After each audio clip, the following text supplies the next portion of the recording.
नमस्कार, आप देख रहे हैं देश का number 1 news channel news 18 India और मैं हूं आपके साथ अनुपमा झा। देश और दुनिया की तमाम बड़ी खबरें आपको दिखाएंगे, लेकिन सबसे पहले नजर डाल लेते हैं 20 बड़ी खबरों पर।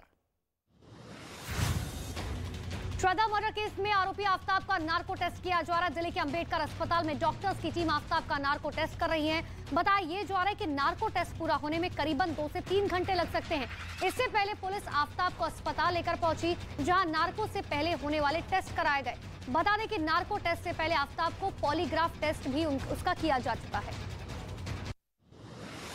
उत्तर प्रदेश के गाजियाबाद में हाउसिंग सोसाइटी में एक बड़ा हादसा हो गया। वहां एक लिफ्ट में अचानक 3 बच्चे फंस गए, जिसके बाद सोसाइटी में हड़कंप मच गया। करीब 24 मिनट तक बच्चे लिफ्ट में ही फंसे रहे।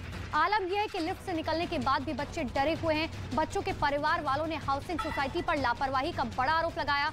पुलिस ने परिवार वालों की शिकायत पर मुकदमा दर्ज कर लिया। उत्तर प्रदेश के रामपुर में एक महिला ने अपने पति की सड़क पर ही जमकर पिटाई कर दी। उसने आरोप लगाया कि उसका पति अपनी प्रेमिका के साथ घूम रहा था, जिसे उसने अपने परिवार के साथ मिलकर रंगे हाथों पकड़ लिया और फिर उस पर थप्पड़ों की बारिश कर दी। जिसके बाद आरोपी आदमी और उसकी प्रेमिका को उसके बाद थाने ले गई और उसके खिलाफ शिकायत दर्ज कराई। उत्तर प्रदेश की हरदोई में मंडी से धान चोरी की घटना से हड़कंप मच गया। बताया गया कि कुछ लोग कार में सवार होकर चोरी की वारदात को अंजाम देने पहुंचे थे। इसी दौरान वहां मौजूद लोगों ने एक आरोपी को पकड़ लिया और खंबे से बांधकर उसकी पिटाई की गई, जबकि उसके कुछ साथी अपनी कार छोड़कर मौके से फरार हो गए। पुलिस ने कार को कब्जे में लेकर आरोपी को हिरासत में ले लिया। यूपी के गाजीपुर में कुछ लड़के शादी समारोह के दौरान तमंचा लहराते हुए नजर आए। वीडियो में 4 लड़के गाने की धुन पर डांस करते हुए दिखाई दिए, जो बारी बारी से तमंचा लहराते हुए दिखाई दिए। इस वीडियो में सामने आने के बाद पुलिस ने इस मामले में कार्रवाई की और शादी समारोह के दौरान तमंचा लहराने वाले एक लड़के को गिरफ्तार कर लिया। बिहार के बेगूसराय में एक शादी समारोह में डीजे पर 2 लड़के सरेआम हथियार लहराते हुए दिखाई दिए। हथियार लेकर डांस का वीडियो सोशल मीडिया पर वायरल हो गया। वायरल वीडियो लोहिया नगर थाना क्षेत्र का बताया जा रहा है। वीडियो की मदद से पुलिस आरोपियों की तलाश कर रही है। हालांकि अभी तक पुलिस आरोपियों का सुराग नहीं लगा पाई। उत्तर प्रदेश के गोरखपुर में नगर निगम की जमीन से अवैध अतिक्रमण हटाया गया। प्रशासन ने बुलडोजर चलाकर अतिक्रमण को ध्वस्त किया। जमीन की कीमत करीबन 10 करोड़ रुपए बताई जा रही है।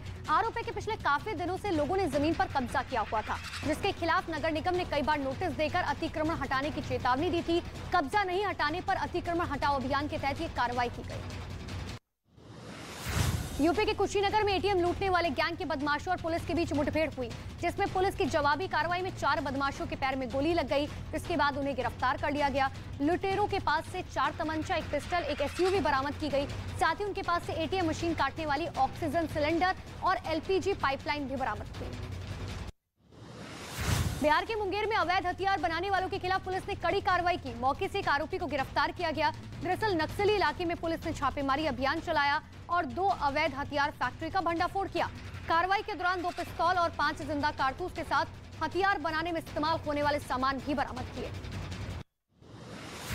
केरल के कोट्टायम में एक लड़की और उसके दोस्त पर कॉलेज कैंपस में हमले का विरोध जारी। हमलावरों के खिलाफ प्रदर्शन। कॉलेज की एक छात्रा ने कॉलेज परिसर में अपने बाल काटकर विरोध जताया। बता दें कि इस मामले में पुलिस ने 3 आरोपियों को गिरफ्तार किया। सोमवार रात यहां सेंट्रल जंक्शन के पास अपने दोस्त से अस्पताल में मिलने जा रही लड़की और उसके दोस्त पर हमले का आरोप है। मध्य प्रदेश के शिवपुरी में घर के बाहर बम मिलने से हड़कंप मच गया। 200 मीटर तार के जरिए इस विस्फोटक को रेत के ढेर में छिपा कर रखा गया था। सूचना पर बम निरोधक दस्ता मौके पर पहुंचा और दोनों बम को डिफ्यूज किया गया। जिस घर में विस्फोट हुआ उसमें बच्चे के जन्मदिन पर जश्न मनाने की तैयारी चल रही थी, जिसमें लोगों की भीड़ जुटने वाली थी। गनीमत ये रही कि इस विस्फोट से किसी को कोई नुकसान नहीं पहुंचा।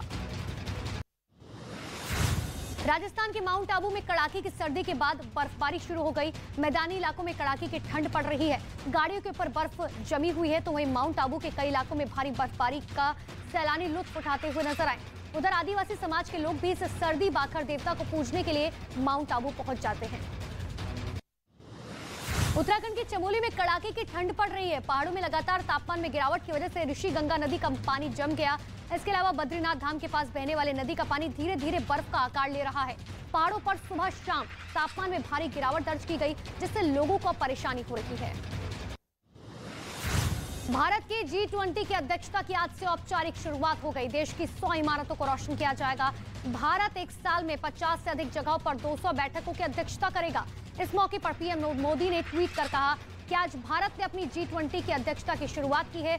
G20 अध्यक्षता एक पृथ्वी, एक परिवार, एक भविष्य की थीम से प्रेरित होकर एकता को बढ़ावा देने के लिए काम करेगी।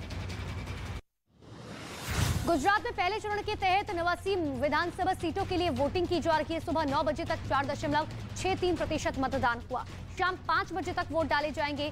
गुजरात विधानसभा चुनाव में पहले चरण में कई दिग्गजों की प्रतिष्ठा दांव पर लगी है। गुजरात विधानसभा चुनाव के पहले चरण के लिए आज सौराष्ट्र, कच्छ और राज्य के दक्षिणी हिस्सों के 19 जिलों में मतदान हो रहा है।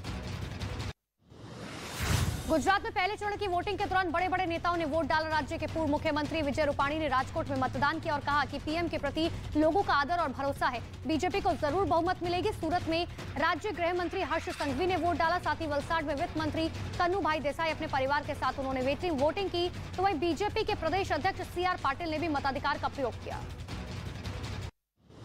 गुजरात में दूसरे दौर के लिए पीएम मोदी चुनाव प्रचार करेंगे। आज शाम को अहमदाबाद में पीएम का मेगा रोड शो होगा। पीएम का रोड शो 50 किलोमीटर का होगा। पीएम मोदी का मेगा शो नरोदा गांव से शुरू होकर गांधीनगर दक्षिण निर्वाचन क्षेत्र तक की दूरी तय करेगा। तो वहीं पीएम ने कलोल में एक जनसभा को संबोधित किया। इसके अलावा पीएम आज 2 और रैलियों को संबोधित करेंगे। गुजरात में दूसरे चरण के चुनाव के लिए बीजेपी ने प्रचार तेज कर दिया। सुबह मेहसाणा के वीजापुर में मुख्यमंत्री भूपेंद्र पटेल ने रोड शो किया। इस दौरान मुख्यमंत्री के साथ बीजेपी के उम्मीदवार भी खुली जीप पर सवार थे। सीएम भूपेंद्र पटेल गर्मजोशी के साथ लोगों का अभिवादन स्वीकार करते हुए नजर आए। बिहार के मुजफ्फरपुर में उप मुख्यमंत्री तेजस्वी यादव की सभा में जमकर हंगामा हुआ। यहाँ रोजगार की मांग पर सीटेट और बीटेट पास अभ्यर्थियों ने जमकर नारेबाजी की। दरअसल तेजस्वी यादव उपचुनाव के लिए प्रचार करने गए थे, जहां बड़ी संख्या में जमा हुए अभ्यर्थियों ने रोजगार की मांग पर नारेबाजी कर दी। अभ्यर्थियों ने आरोप लगाया कि सरकार ने 10 लाख नौकरी देने का वादा किया था, लेकिन सीटेट की परीक्षा पास करने के बावजूद भी उन्हें नौकरी नहीं दी गई।